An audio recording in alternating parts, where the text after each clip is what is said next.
slides there already, and then we can start. And big well done to previous facilitators. We've had from John Wedging, we've had from Mrs. Ajayi Priscilla. We just had a shot from Engineer Emmanuel Ulabi now. So I'll just build on what they have done and take us a bit further. I think I'll be a bit disruptive as I take us further with respect to this phase of the training. We'll try to make it as interactive as possible. If there are comments in the chat room or questions, kindly alert me so that we are all moving together, and I'm sure persons are carried along. You will notice that we've actually started from the fundamentals today. And the idea is, even if you are not in computer science or electrical engineering or computer engineering, if you participated in this first day, you can also start writing code without without any stress, because the way it is now, coding has become a general tool within the STEM space, no matter the field of study. So I've just take us for the fundamentals of artificial intelligence, the support libraries for artificial intelligence programming in Python, and how AI is automating coding now. Let me just be going into it steadily. The outline, we have the artificial intelligence and introduction, machine learning basics, the machine learning task, ML data set, the standard libraries for supporting AI programming using Python, and other libraries that are specifically for machine learning in Python. Then how you can use AI to automate coding such that you don't really need to maybe contract out your coding work to software developers or programmers. AI is making it possible for you to write code just by writing simple natural languages. And how do you do that? So those are some of the things we'll be going through. Okay, just to set the background, AI was defined by John McCarthy as the science and engineering of building intelligent machines or intelligent systems. And when you talk of intelligent systems, they are systems that possess the intelligent attributes that we have in human beings. They have the capability to reason, they have the capability to learn, they have the capability to solve problems, and they can gain expertise. The recent hype in AI has actually brought to the fore the fact that machine can do some of these things that human beings were the only beings that could do. Machine can now learn. Machine can solve a lot of problems. Machine also gain expertise over a period of time when they are properly trained. So that is exactly what John McCarthy was talking about. That was in 1956. It was a vision back then, but we are very close to machine having all the intelligent attributes that we have in human beings. And one of the foremost scientists in AI came up with this quotation. He says, just as electricity transformed almost everything 100 years ago, today, I actually have a hard time thinking of an industry that I don't think AI will transform in the next several years. Okay, so we can see electricity, there's hardly anything you want to do now that you don't need electricity. So AI is gradually becoming like electricity in this generation, such that whatever you want to do, you must have AI. And that is why it's a good idea for every professional to be AI literate. And this circle that we have here, I like illustrating with this circle. You can see that circle has a very big black space. Then we have a tiny green space. We have another yellow space. We have a red space. The black space is referring to people that talk about AI. A lot of persons are talking about AI. And the green space is indicating those that are actually implementing AI, you can see the gap. Persons talk, in fact, some people talk about AI and you think they are actually behind the building of a chat GPT and all of those powerful AI systems, but they don't really know a jack about how it works. And that is exactly what the green circle is illustrating. You have very few persons that are actually implementing AI, and you can see the tiny yellow dot showing the very few people that are also doing research in AI. Only very few persons are doing research in AI. And those beyond doing research in AI, because in research, you may just finish your research and the research is published, or you have a thesis and you think that is all. So, but there are a few persons represented with the red circle who are actually developing AI systems. They are very tiny. And of course, the purpose of this workshop is to move people, especially our scholars, our researchers within CAPI within the FEDGEN group, from the black space and move them inside the yellow and red space. That is the essence of this workshop. And I know we'll be able to achieve a lot of this at the end of this 3D workshop. So a component of AI that is readily in use and that is very popular is machine learning. Earlier on, I mentioned that learning is one of the attributes of AI. So machine learning is just a subset of AI. And the ML algorithm is an algorithm that is able to learn from data. So when you talk of machine learning, of course, you must also have data that the machine is going to use to learn. And one of the scientists in that space, Otto Samuel, was a computer scientist. In 1959, he defined machine learning as the field of study that gives computer the ability to learn without being explicitly programmed. I think that is something to take home. Machine learning is a field of study that gives computers the ability to learn without being explicitly programmed. Of the any software tool that you currently use, especially before the advent of the AI revolution, you would have had programmers that sat down and wrote the code based on the logic of the problem that they needed to solve. But machine learning allows computers to be programmed without the explicit approach that we were used to, but rather getting programmed using data. So data is very key when you talk of machine learning. And there are different tasks that machine learning can do. I know quite a number of persons who are within the computer science and engineering domain. They are familiar with some of these tasks already. We have binary and multi-class classification. When you talk of binary classification, we have spam detection, gender categorization. Of course, for spam detection, inside your email, when any mail is coming into your Gmail account, there's an AI tool or an AI algorithm that will determine whether the mail is a spam or it is a proper mail. If it is a proper mail, the mail will go into the inbox. If it is a spam, the mail will go into the spam folder.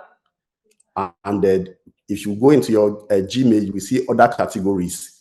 Okay, so these are an allocation of the incoming mail into the respective folders can actually be done using machine learning, and it's actually being implemented using machine learning. So it could be just determine whether the mail is a spam or non-spam.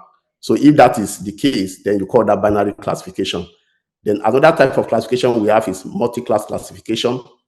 Examples, we have animal identification. We have a lot of animals. Those in the biological science domain, they have a taxonomy of animals. And of course, you can build a machine learning system that can automate the identification or classification of animals. We have disease diagnosis. We have our expert in malaria, even within this lecture now. And we also have expert in cancer. And an AI system could be developed to separate maybe genomic sequences into whether the sequences contain mutations or it does not contain mutations, and the different classes of mutations. So those are samples of a multi-class classification problem.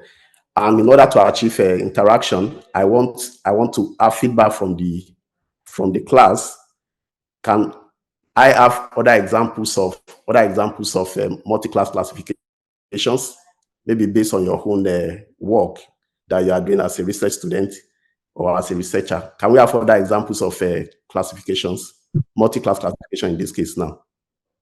Yeah, who wants to answer? It could be someone on Other as examples beyond what we have in the slide. Let me return the slide. Can we have other examples of multi-class classifications? So that's beyond animal identification, disease diagnosis, sentiment analysis, text classification. Other examples. Can we have other examples? Toby, I saw a hand like this. Okay. Signal Let's have other examples. Okay. In communication. So modulated signal classification in communication. Okay, that's a good one.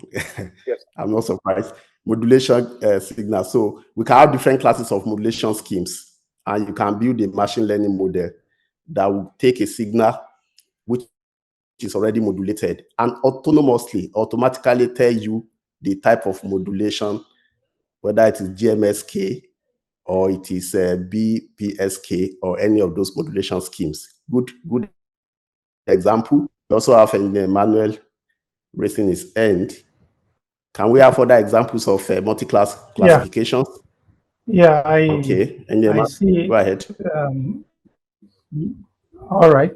The multi-class classification example that is applicable that I've seen in the field is your transaction classification in the financial industry. That's applicable to money laundering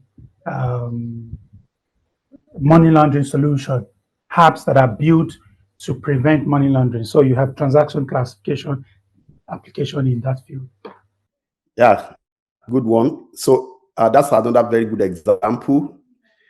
I think if there are no other examples, we can just make progress. Okay. Yes, I was asking how sentiment analysis is a multi-class or multi-classification machine learning. Okay. So I need somebody to respond to that. Yes. Can somebody respond to that? Okay. And I called a yes. I think persons are raising up their hands already. Yes, So they are. okay. You can sit down. Let's make it a relaxed session. Then you can sit down. So recently, there's a chat bot on WhatsApp that I had interactions with, and based on the words, since there are classes of emotions, so some persons can be happy, some persons can be sad, some persons can be angry. So based on the words that you use while interacting with the bot can actually tell your mood at the time. And I was surprised at the accuracy of that bot, because sometimes when you try to be sarcastic and with your comments, it can actually pick sarcasm and respond with humor. So the ability to use text and words to classify the mood of a person, whether or not the person is happy, whether or not the person is sad, whether or not the person is at the mood of that whoever you are chatting with at that time. Okay. Yeah. I heard that clearly, and that makes a lot of sense. So sentiment analysis is just emotion classification, and you can do that using text. When you type a text, one can determine the polarity of that particular text that you have typed. And primarily, you can have 3 primary classes of sentiment. Who can tell us these primary classes of sentiment? The primary classes of sentiment. Yes, so it can be positive, it can be negative, or it can be neutral. Okay, beautiful. I think we should clap for him. That's a good one. That's a good one. Yeah, it can be positive, it can be negative, and it can be neutral. So usually when you are building a sentiment classifier, which is a multi-class classification problem, the basic classification can be positive sentiment, negative sentiment, or neutral. Then positive, he was talking about happy. He was talking about the different classes of mood that can be positive. When you are happy, when you are joyous, and there are different positive sentiment that you can detect from a given text. So you can have an AI model that is built primarily to determine the sentiment for a particular input. And he has given a real-time example that is inside the WhatsApp. Okay, so this particular class of problem is, there are so many things that are yet to be done in that space. And for guys in computer science, even guys in engineering, if you are building a robot, you can also build an AI that can determine sentiment, such that maybe you have a robot that is serving in a restaurant, and it gets to you, it's trying to serve you, and your face is sad. The robot can look for a menu that will suit the AI and the machine learning space. Okay, so let me just proceed. The other task classification that we have in AI is regression task, and this has to do with you provide your input, and the AI model or the machine learning model will predict a numerical output. For instance, you want to know the weather, what will the weather will look like tomorrow, whether it will be sunny or it is going to rain. You can have an AI system that is built on historical weather data set, and it will be able to forecast the future for you. Stock price prediction. This happens a lot within the financial sector. You can determine this price of stock so that you are not making loss. So AI system can be built for this purpose. So the other machine learning task that we have is transcription. That involves transcribing unstructured data into textual form. For instance, you can have maybe a PDF file or an image, maybe a certificate that is scanned in PDF, and you can build an AI system that will bring out the text that are inside that particular image. So that's a very good example of transcription. Another example of transcription is speech recognition. That means you provide the text, and the AI model will generate the equivalent speech. That is very, very, in terms of semantic, it is exactly the meaning of the text that you fed into it. And the good thing with AI is the fact that this age and time, we have a lot of web applications that are already built based on all these different tasks that we are talking about. And we have a sample for OCR, which is www.deepl.com. If you go to that site, you can convert an image to textual format. And also another platform that allows you to do transcription is www.ref.ai. If you provide a textual input on that platform, it will give you a speech output, the equivalent speech output. And what is actually working behind the scene is actually an AI model. So that is just that on transcription. Then we have language translation, that's translating from one language to another. You agree with me that it's a lot of work. If we have a French audience in this class now, they will be like deaf people, because they can't understand the English we are speaking. But there are AI systems that we just convert the English language into text. If we convert the speech into text and we feed it inside the AI platform, it will give us the French equivalent. Google Translate. Google Translate is an example of this kind of AI platform. And currently, Google Translate has up to 133 languages. So it means that on Google Translate, you can see this snapshot here. On Google Translate, you can translate a textual input from English. You can translate to Afrikaans. You can translate to Danish. You can translate to different languages. In fact, we have Yoruba there, we have Igbo, we have Hausa. So those are the different options that are available. And all these platforms are powered with AI. And that is to show you the huge possibilities that we currently have in the AI space. Okay, so you can just lay your hands on some of these platforms. The slide is already made available, and you can check how they operate. Okay, so another task that is very, very important and that is causing trouble all over the world, especially in the US, we have synthesis. Okay, you have an AI that is generating deep fake images.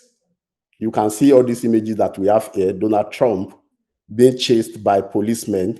You know that is actually that didn't really happen anyway. You can see Donald Trump walking as if you can see the picture there. You can see another picture indicating how Donald Trump is being arrested. All these images and videos, they are generated using AI, and of course that could actually generate a lot of troubles. And I remember the keynote speaker was also talking about, if AI is doing all this to the society, how can we, as STEM researchers, as engineers, as scientists, how can we also do a counter product that will be able to detect whether an image is a fake image or it is a real image? Because that can cause a lot of social trouble if that is not properly addressed. Okay, so those are some examples of different tasks that you can do using AI and machine learning specifically. Okay, I've listed just 5. So from the audience, can we have other examples beyond these examples that I've listed here? Can we have maybe one more example or 2 more examples from the audience on the different tasks that can be carried out by AI? Quick one, so that we can move very fast. Can we have other example of tasks that can be? Yes. Okay, so Sound up. talking there. Okay, go ahead. Like detection algorithm, abnormality detection algorithm, and then we can have an AI that can we can use with cameras. Like if there's a walkway or there's a pedestrian bridge, and then someone else is using it, like maybe a car on a pedestrian bridge or someone with bicycle who's not meant to be there. So an AI can actually do that to secure that. And then in a train system, like the Lagos state government now, that they have rails, and then there's so much concern about the electric rail being harmful to the public. So we can have cameras and then deploy AI to be able to detect when someone is trying to trespass, so they actually harm himself or get to the electric rail danger line. Okay, so that's looking like you mentioned anomaly detection in the beginning, and in the of trying to maybe detect within a train maybe anomalous behaviors. So it means that you would have had records of different kind of behavior that could happen in that space, and that will provide the data set for you to build the AI. Good one. So can we have other response? I think Ashuza is raising his hand quickly online. Yes, sir. We can AI can help to detect the growth in the food we eat, to assist those people that are physically challenged, particularly the blind one, when it is deployed on a system that will let them know whether the food is in a good state to eat or not. Then AI can also be used to detect the variegated leaves, the leaf that do not support the incidence of that do not allow the photosynthesis to take place, as the case may be in that particular field of study related to the plants and the likes. Can also be used to detect the violated vehicles who violated the law put in place, and so on and so forth. Okay, good one. The last one you mentioned, so that I don't also take too long, the detecting a vehicle that violates maybe traffic rules, that can be captured under the transcription problem. It's all about having a sensor that will capture, or a camera that captures the image, and the image can be transcribed or converted to textual format and can query database to know whether, in order to determine the identity of the owner of the vehicle. Good example. Let's have the last one from Ashuza so that we can proceed to the other part. Yeah, Ashuza is also raising his hand. Okay, let's have your. Yes. An example can use also AI in graph network. So we can take example, like two example, one maybe in the social network. For example, we can have a network of people, maybe researchers, and we can be able to predict interaction between researchers. So for example, we have this network. If we add a new node, like a new researcher, this researcher is more probable to collaborate with another researcher that exists in the network. So we can predict relations between nodes in the network. Then another example is in the traffic. So the way we have like a network of roads, so we can be able to predict the traffic jam. To say, for example, this specific edge between point A and point B will have this specific load for a specific time. So those are two examples. Thank you. Yeah, beautiful one. That's talking about social network analysis. And of course, on your social network, you will always notice that some persons are recommended to you. If you're on LinkedIn, there will be persons that will pop up as recommended, maybe collaborators to you. If you're on Facebook, you have recommendations of friends and all of those things.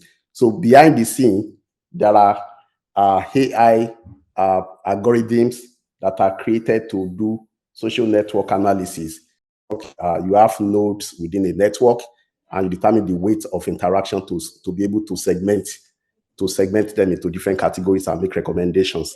Beautiful one. Okay, I think that's really exciting that you guys are following. Okay, so those are the few ones that we are able to touch, and I know in this age and time we have a lot of resources that are flying around where you can learn much more than what is inside here. So, like I said at the beginning, you should remember, who can remind us the definition of machine learning that I gave us at the beginning? What is the definition of machine learning? How was machine learning defined by Samuel Otto? How did you define the AI? Yes, Sam defined it as a field of study that gives computer the ability to learn without explicit programming. Like you don't need to program too much. Just know that you are making a study of a computer to learn. You are teaching a computer something without Okay, writing good the one. program too much. Okay, so just with few lines of code, the field of study that gives computer an ability to learn without being explicitly programmed. That is how Samuel Otto defined machine learning, and that gives an impression that, of course, if the computer is going to learn without being explicitly programmed, then you will need data set that is relevant to the particular problem you are trying to solve. And that is why data acquisition or data collection is very key when you are talking of machine learning. So quickly, I'm going to talk about the different data sets that are available for machine learning research. And we have quite a number of them. And of course, understanding the data set you are working with and how it relates to the machine learning task you want to solve is extremely critical. It's a very critical component of building an AI or machine learning system. So we have examples of data sets that have curated here. IEEE data port is one example of such data set. It was created by the Institute of Electrical and Electronics Engineers, and it provides researchers and data scientists a place where they can store their data, they can share their data, they can also get data from other researchers to do their work. Currently, a number of you are working maybe in wireless communication domain, and you want to apply artificial intelligence. This data port is a handy place. some of you that are working on maybe anomaly detection, and maybe you want to detect anomaly within a cloud, you could stumble on data that has been deposited by other scientists. And I want you to know that getting data, collecting data is a very, very, very expensive endeavor when it comes to building machine learning models. And if you have a research group that has gotten funding and they have gotten data that are related to your area of research, in fact, it saves you a lot of time, a lot of headache if you can just go to the repository and get the data. So IEEE Dataport provides such opportunity for you. The URL is as indicated. We have Google Dataset Search, and the URL is also indicated. One of the oldest machine learning dataset repositories, UCI Machine Learning Repository, which is at the University of California. Okay, they've got a lot of data sets. They started a very, very long time ago, and if you get to that platform, they keep updating and maintaining that platform. So that's also a place you can get a relevant data set. In fact, my suggestion and my advice is when you have a machine learning problem or an AI problem and you need data, your best bet would be try to search what is available within the research community, because researchers are always pushing out their data. And I'm sure you remember one of the key things that was mentioned by the keynote speaker. He was talking about democratizing data. In most cases, we as Africans, we get our data, but our data just stay on our system. And then you realize that if your data is not pushed out, you are also depriving the research community from having insight from the data you have. So it should be seen as a responsibility to always try to make your data public. After you have done your research and maybe you were not able to get data that are related to the work you are doing, you could, of course, curate your own data and make effort to also push it to where other researchers will be able to access it and also do something useful with it. And of course, there are other data platforms like Kaggle. We have is a popular platform where competitors, that's people that are doing competitions on AI, where they just curate their data and push their data there. And currently, as at last check, that Kaggle platform contains about 30 million registered users. Okay, so a lot of data sets are available there. Then we have data.gov. It's a US government open data portal with access to each public data set that is from the government of United States of America. So if your work requires you to get data from there, you can just go straight there and check what they have. We also have the awesome piece going to be of interest to our biological researchers, our biomedical researchers. It contains a lot of data set on DNA sequences for different kinds of diseases. Because of time, I won't be able to go there, but this link is available for you to just check what is available there. Then we have the European Data Portal. We have Microsoft Research Open Data. We have AWS Public Data Set and host of data set. In fact, currently with generative AI, almost the entire internet is a data set for generative AI.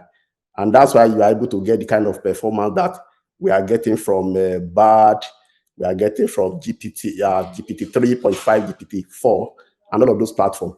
You see those big tech curating the whole of Wikipedia, curating the whole of Stack Overflow, curating the whole of GitHub in order to train their models. And that is telling us that the internet, that anything you push on the internet, Facebook, you are pushing on LinkedIn, you are pushing on anywhere, you are pushing on GitHub, you are just supplying data to those big techs.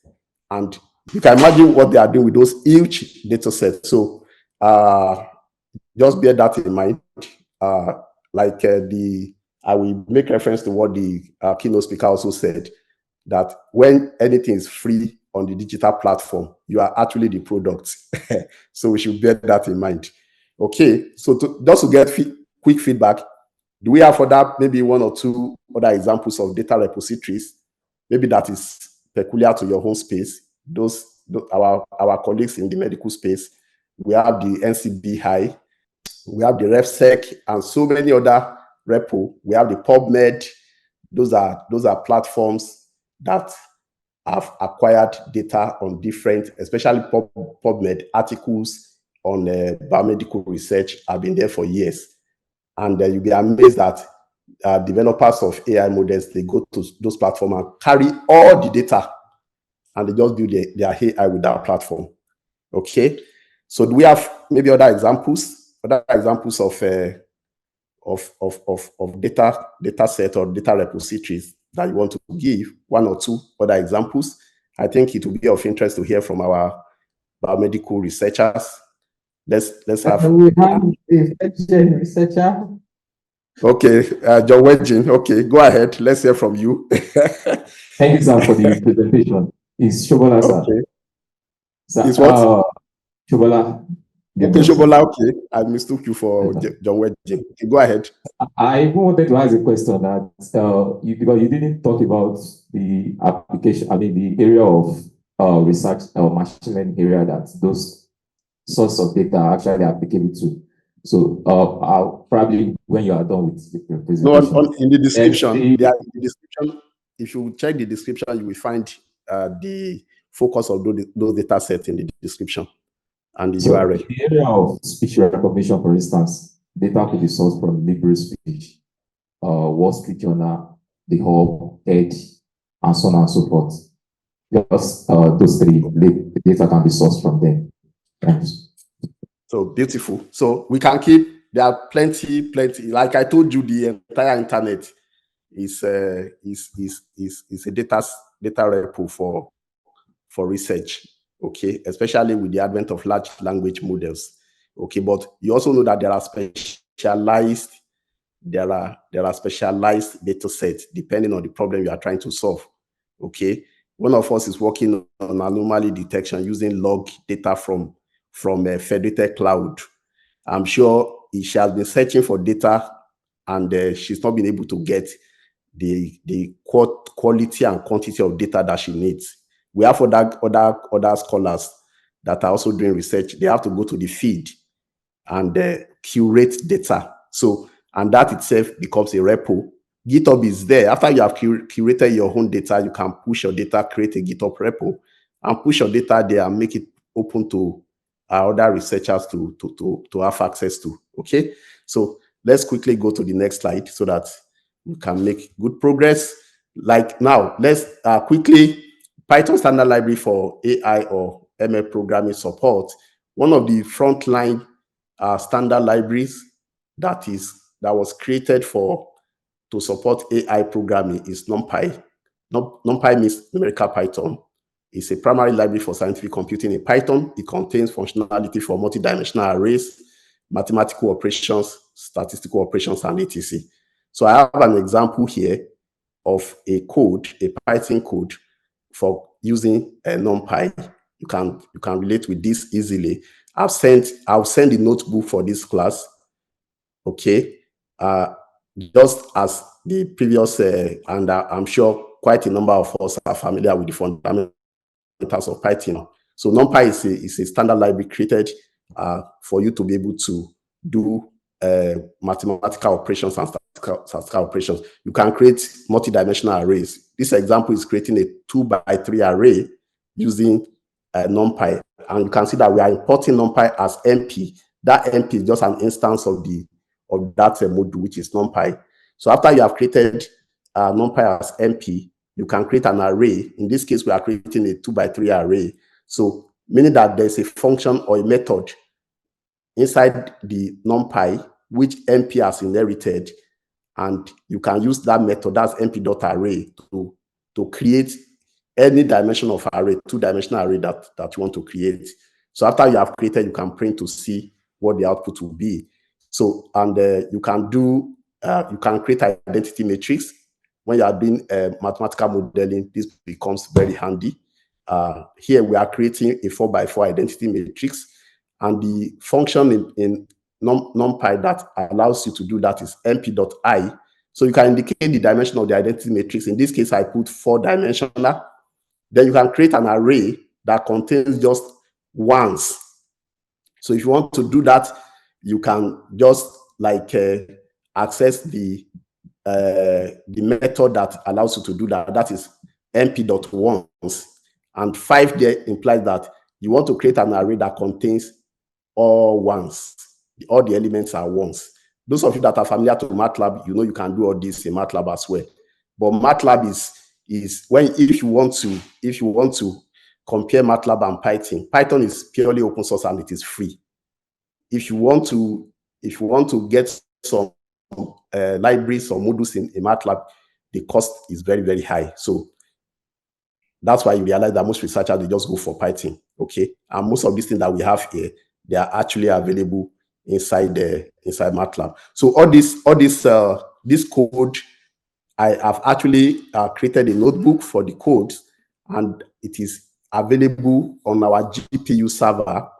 So can you see my screen? Can you still see my screen? Yes, sir.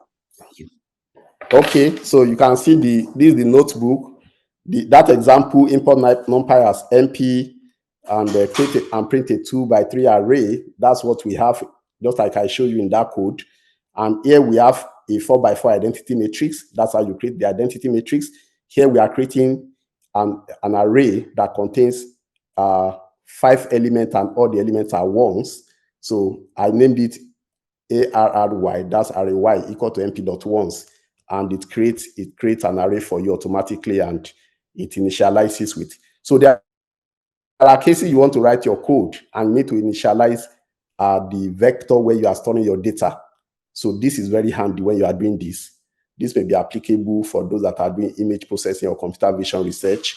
Okay, so that is very handy. Then you want to determine the shape of an array. You already have an array and you want to know the dimension of the array.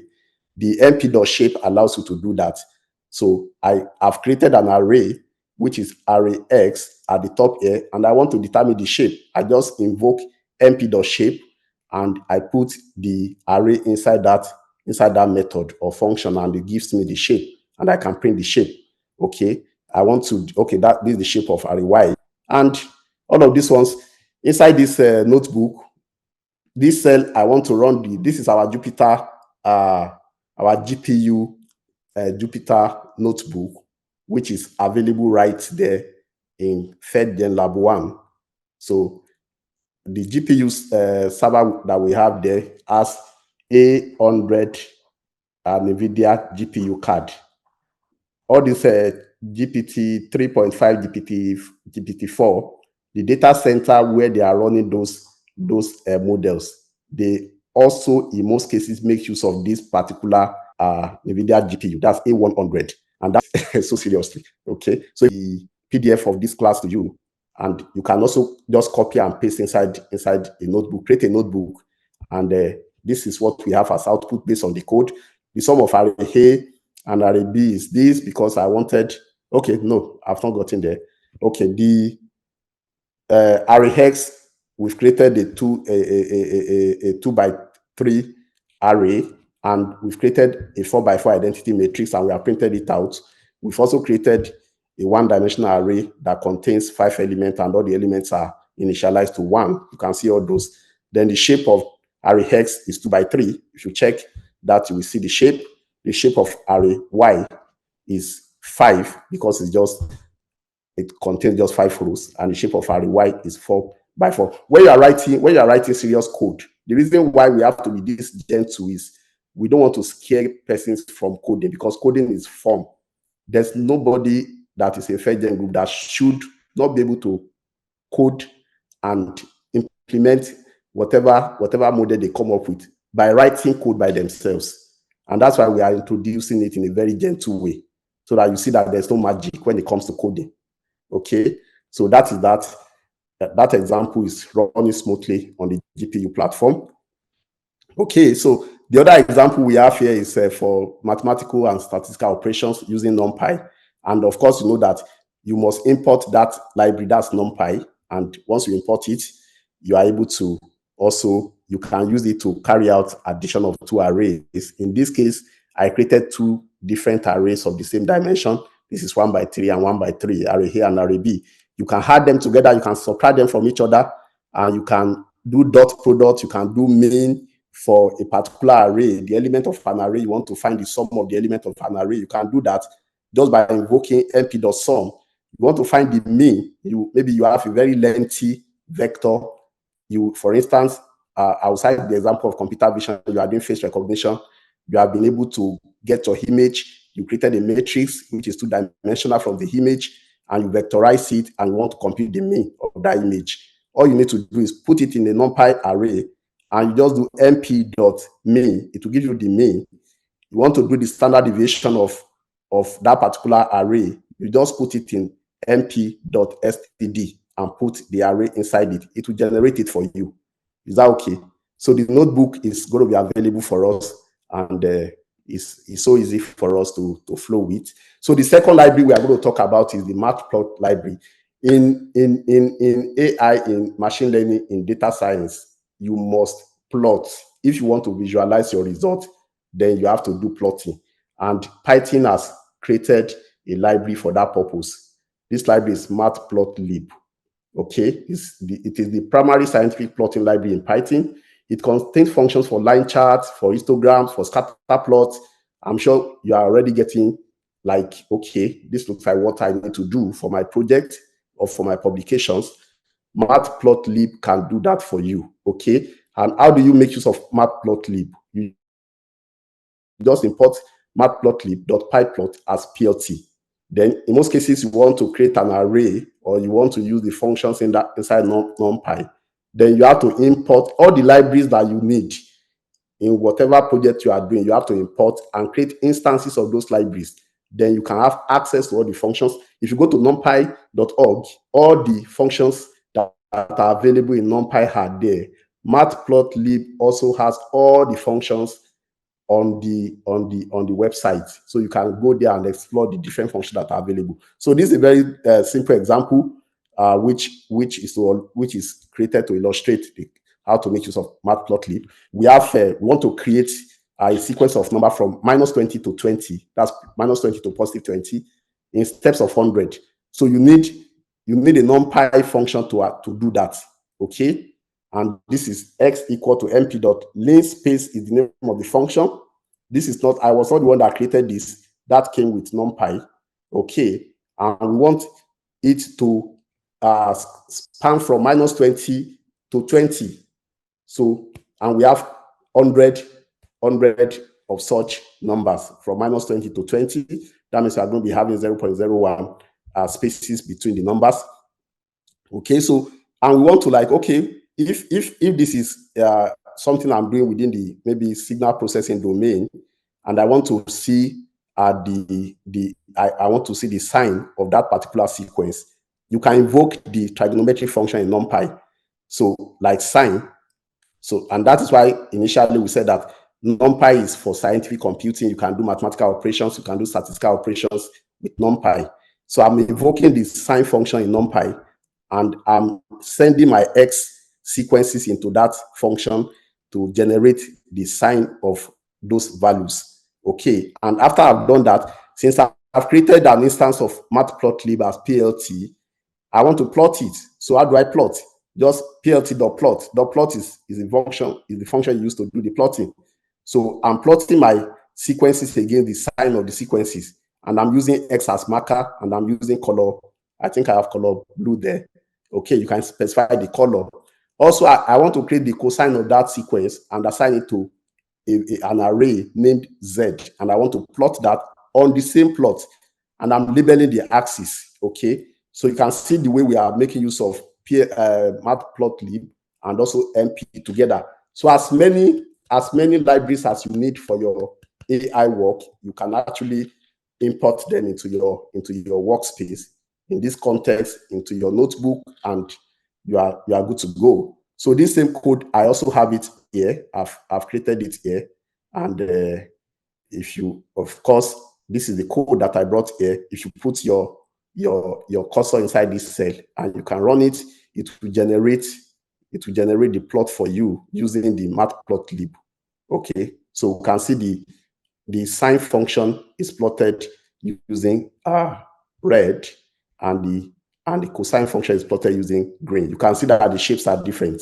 Okay, And that is just how you make use of. So it's your problem that determines what you plot. In any research space, you definitely need to do plotting in order to make your concept. You want to do comparison of results. You want readers to also be able to relate with the different aspects of your work. So you can make use of Matplotlib. And this is really, really critical when you are doing AI programming. Pandas is another library. Okay, let me allow you guys to explore this. Is a Python library for data manipulation and analysis, and it provides strong support for ML tasks. Okay, you want to, your data set, you want to render it in a tabular format. Pandas allows you to do that. Okay, and this is an example of a code where we created. Mrs. Ajayi mentioned dictionary, so we are creating a dictionary here. We have to import pandas as PD, and we can also, IPython is also a tool that you can use for display purpose.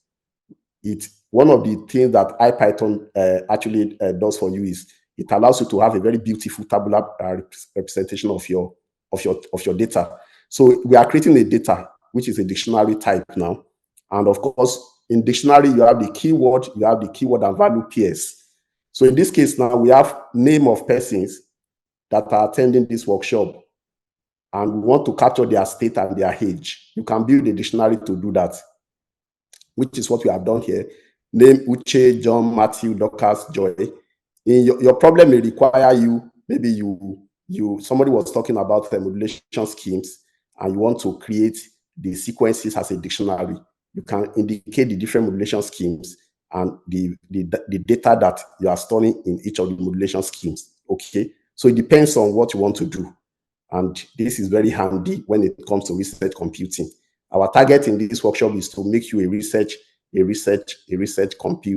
computing expert, at least maybe to start with. Okay, so the data can be made a data frame, a pandas data frame, and that is what we are doing with this line, data underscore pandas, and we have pd.data frame, and the data you have created as a dictionary, you pass it into that data frame, and you can use the display which you have imported from IPython. You can use it to display the data, and that will help you to have a very good presentation of the data you have stored. Sometimes you can't even determine what the data looks like until you display it. Maybe the data is coming from an IoT device. It's coming from, you have a microscope, and you have your blood sample, and you want to kind of detect whether there's Plasmodium falciparum in that blood sample. You just get the data. You don't even know what it looks like. So all these visualization tools allow you to actually get that done. And the code is also available here. It's actually running on the GPU server. Okay, so you can see the name and state and age. We have Uche from Ondo is 30 years of age. John from Lagos, 40 years.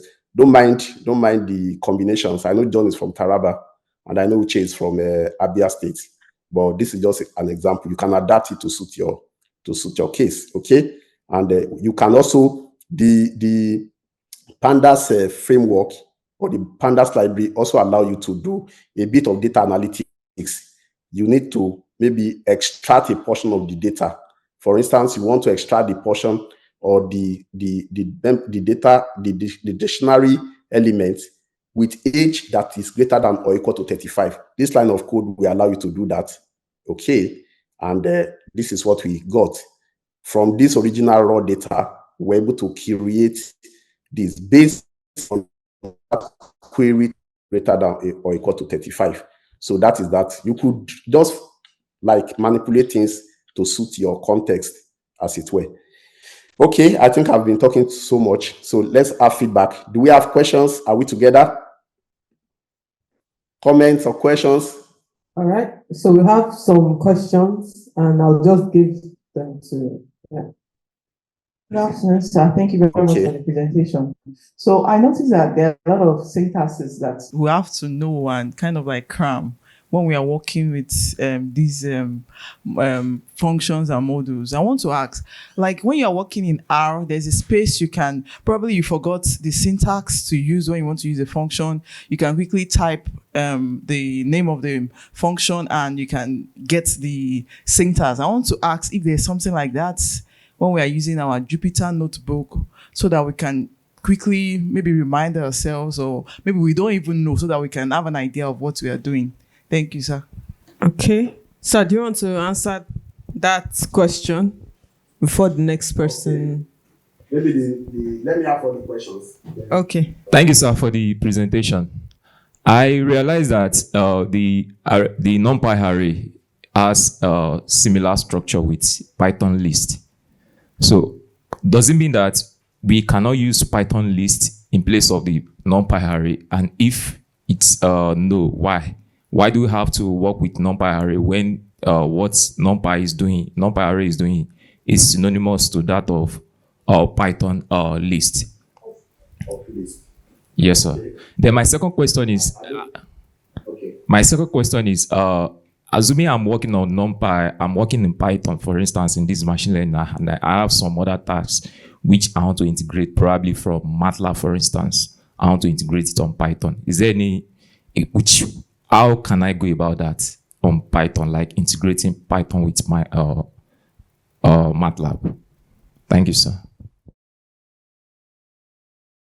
For the first question, I think she was asking of, there's usually all these integrated development environment, they are very matured. There's what we call IntelliSense. IntelliSense is when you import a library, immediately you put the dot notation, it gives you all the methods and all the attributes that are available. Okay, that are available for that particular library or module that you want to use. So that gives you an idea of the available tools or functions or attributes for that particular module. Meanwhile, like I also said, sometimes you just see those functions, you don't know how to use them. So you need to go to the documentation in order to know exactly the argument you are going to pass into it, and also the way the argument should be arranged. Okay. So numpy.org is available there to all the functions that are in NumPy are there. Matplotlib has its own dedicated website. You can see Engineer Emmanuel the other time showing us the Python documentation. Of course, you know that Python documentation will just contain standard libraries that are native to Python. But now we're talking of NumPy, which is a different project, but it is built on Python. So they have their dedicated there. And even your work may require you to build your own module. You can see in a very simple way how you create modules. Okay, but that can be scaled up. So if you do such, maybe those guys that are working on spectrum sensing, for instance, you have done so much coding, and that's why your coding must be structured from the very beginning, so that you can also build a library that others will be able to use. Okay, and when you build such library, it is advised that you do a documentation where people can learn how to make use of your functions. So that's just on that. And for NumPy and list, is in programming, it's just like you have Python, you have MATLAB in so many ways, but there's a motivation to go for Python, for instance, or maybe Python does not have the particular library you need for your work. You go to MATLAB and you are able to achieve the same end. List has capabilities for you to create an array. But if you look at the NumPy, you realize that we are able to create even multiple dimensional arrays. And there's what we call code optimization. When you have libraries like that, they've been properly optimized for whatever functions you want them to perform. Is that okay? So you could use your list if you think it's optimal for your use case, but also bear in mind that NumPy array is also available for you to create either a list or to create a two-dimensional array, as the case may be. Okay, so I think that answers the questions. Am I okay? Yes, sir. Okay, good. Thank you. So, like I was on pandas. We've done pandas. Okay, for ML libraries and frameworks in Python, we have scikit-learn. Scikit-learn is a popular tool and one of the most prominent open source Python libraries for machine learning. Okay, and this example 2.5 is also available in the notebook. Is the code that allows you to, and the sklearn, that is the name of the module. It contains data set. One of the data set it contains is wine data set. Okay, it also contains several other data sets. It contains iris data set, it contains Boston House data set, and so many other ones. So this code just shows you how you can, the data set that are already part of that library, that machine learning library, how you can import it and use it. In case, I think this is just good for tutorials. Is that okay? So in case you are interested in using that. And the notebook for this is available.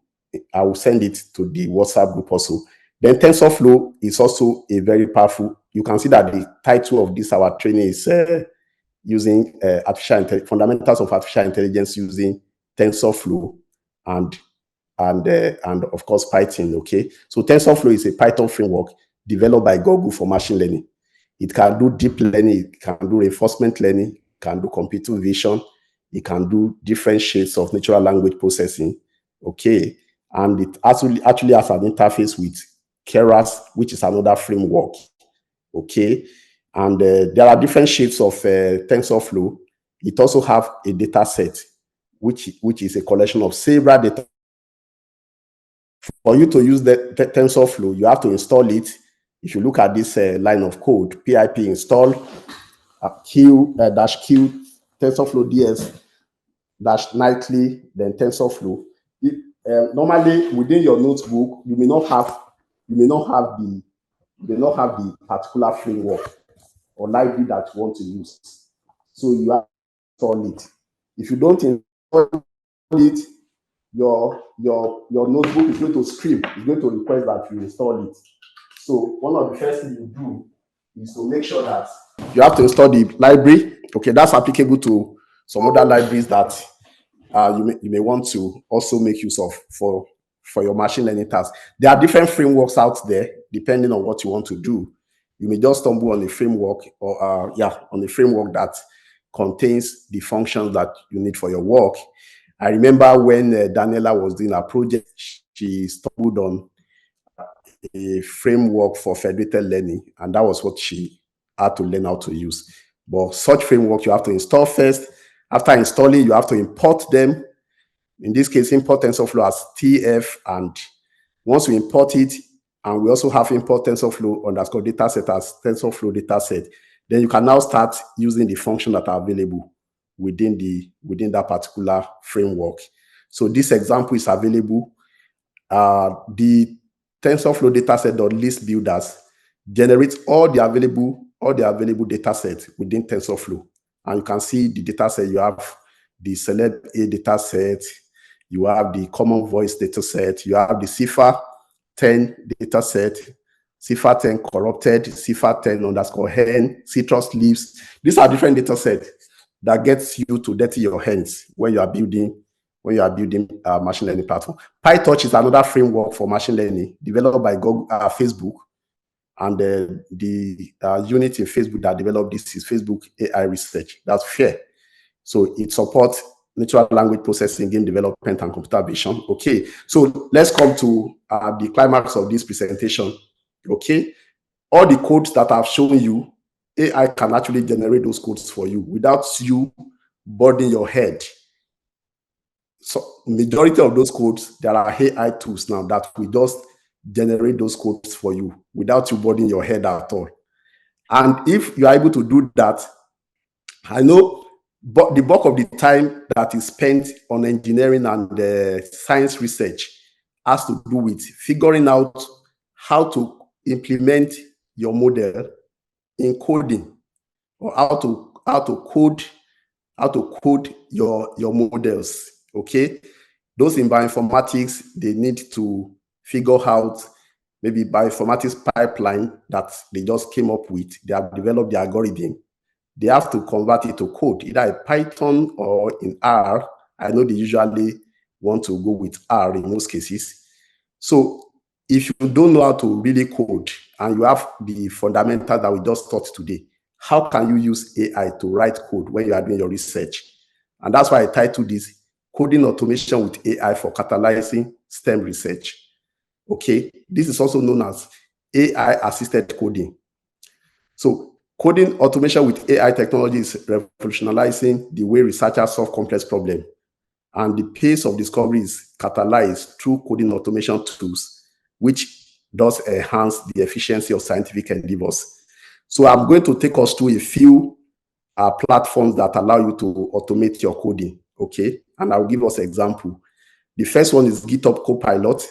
This platform is part of GitHub, okay? The URL is as indicated in this slide. And it was built by OpenAI. Of course, OpenAI Codex was developed from an AI model, and it was incorporated inside GitHub, which is what gave us the GitHub Copilot. The primary focus of this GitHub Copilot is code completion, code refactoring, then automatic document generation. I know programmers in most cases they don't want to write documentations, but good enough, you have AI at your fingertip. I'm not one of those that will say that you should not use AI for your research. If anybody tells you that, it's taking you to 20 years ago. Our research should be state of the art. So please leverage AI in an intelligent way and ensure that it helps you to accelerate your research, okay? Then TensorFlow Extended is another code automation tool. This is an extension of TensorFlow. It is a powerful and versatile open source platform that was developed by Google also to build, deploy, and manage production scale machine learning workflows.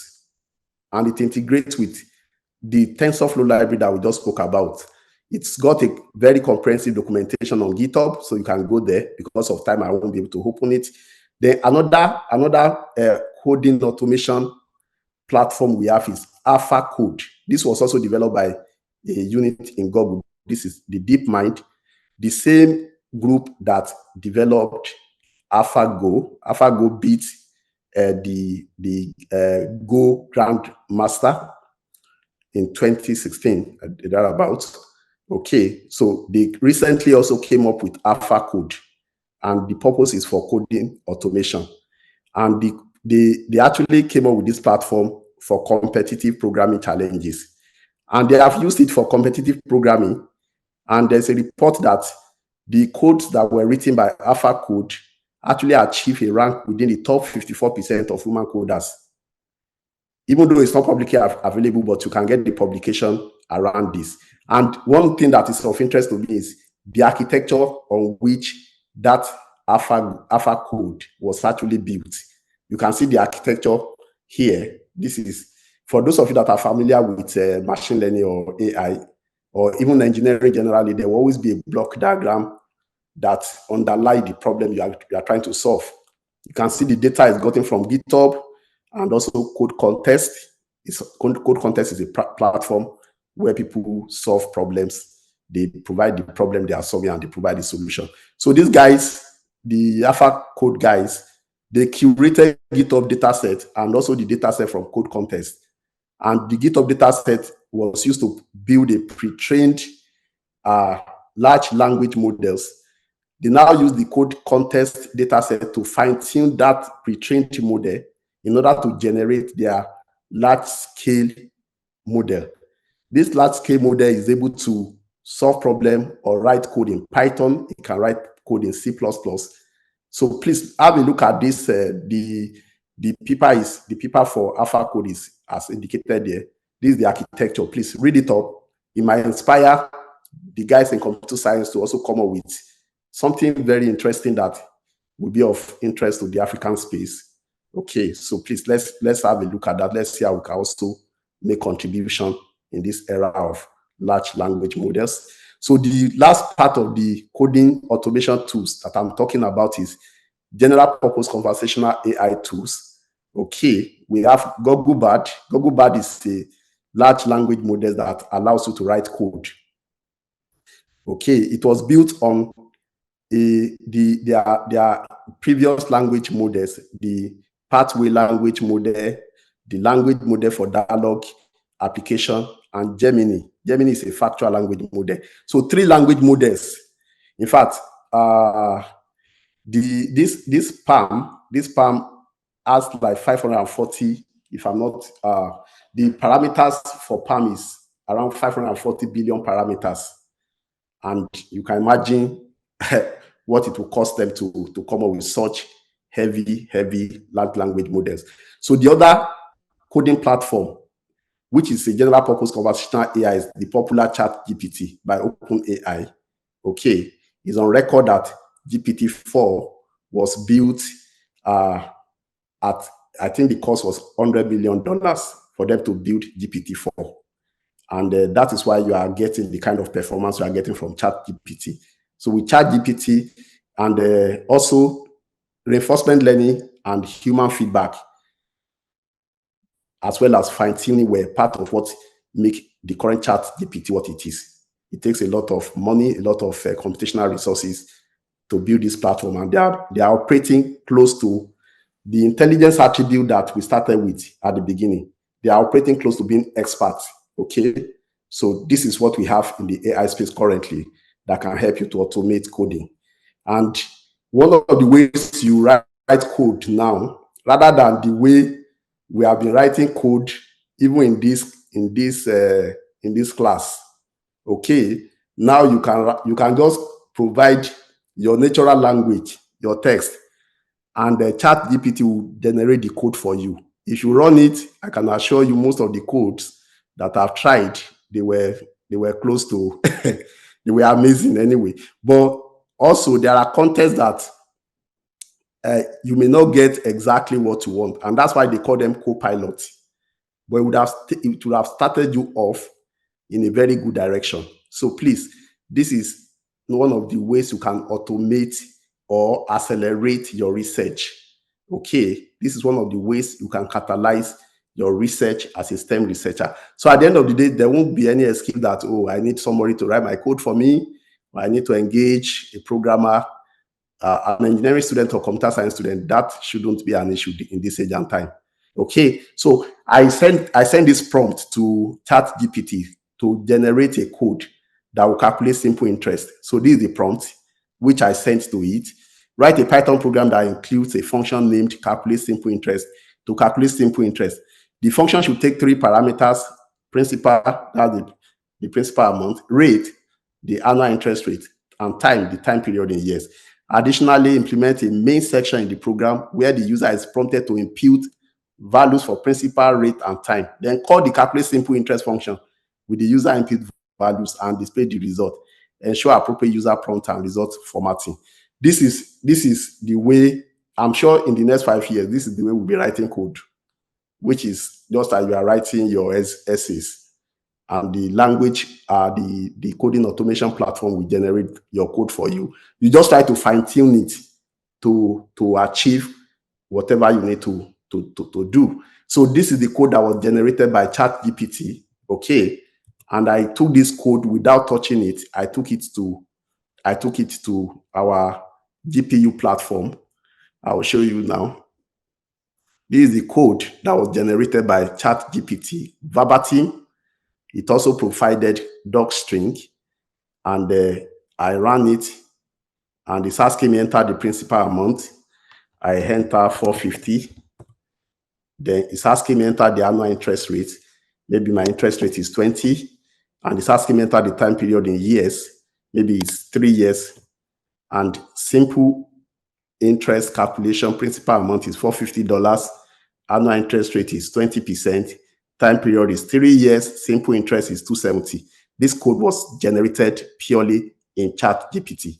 I went to Bard. He gave me a similar code. Even Microsoft Bing now have a conversational module called Chat that can also generate code for you. So if you leverage on these AI tools, you are going to be able to accelerate STEM research. I think on this note, I'm going to say these are the references. You can also, I've also provided links that you can also check what is available there. So we have come to a good place in respect of AI research. And as engineers, we are expected to contribute our own that will be adapted to the African space to solve our African problem. Thanks for listening. Keep coding, especially on Jupyter mb/gpu.fedgen.net, and you can leverage AI. Let's put our hands together very well for Prof. We are doing so. I'm sure we must have picked a thing or two or more. Definitely. Thank you once again, Professor Emmanuel Adetiba. Once again, the slides are up on the WhatsApp platform. If you're not on the WhatsApp platform, you can send an email to the FedGen email that sent you the details concerning logging in and all of that. And if you're not on, if you don't have the email, if you do not have login details to Jupyter Notebook, if you're not on the WhatsApp platform, please quickly say so on the chat right now on the Zoom meeting so that we can address that. So do we have any questions or comments, reactions to the presentation so that we'll quickly take that in a few minutes? Questions, comments, clarifications? Okay, it was a very good presentation, kickstarting the program on this day one. On this note, we'll be wrapping up for today. So today, once again, we had the overview of Python for AI programming. And tomorrow, we'll be having linear algebra and multivariate calculus with Python for AI applications. Tomorrow, we'll be going into the mathematics powering artificial intelligence, different aspects of that. And that will be taken by a facilitator, Dr. Awelewa. So let's be prepared. Let's come early tomorrow so that we'll have a smooth session. We actually had a very good session today. So to close us, we'll just have Miss Karen. Thank you. All right. Please, let's all stand up. And thank you to all our facilitators. We really had a great time. Thank you. Thank you. Please, let's pray. In the mighty name of Jesus. Father, Lord, we thank you for today. We thank you for the gathering. We thank you for the knowledge. We thank you for everything. We thank you for our facilitators. We thank you for the knowledge and the skills that have imparted into us. We pray, oh Lord Jesus Christ, that we will be able to learn and go far. And we pray, Lord Jesus Christ, that tomorrow will be very fabulous. And we pray as we're about to leave this place, we pray for your guidance, protection, that we'll reach our various destinations successfully and safely. In Jesus' name, we've prayed with thanksgiving. Amen. Thank you.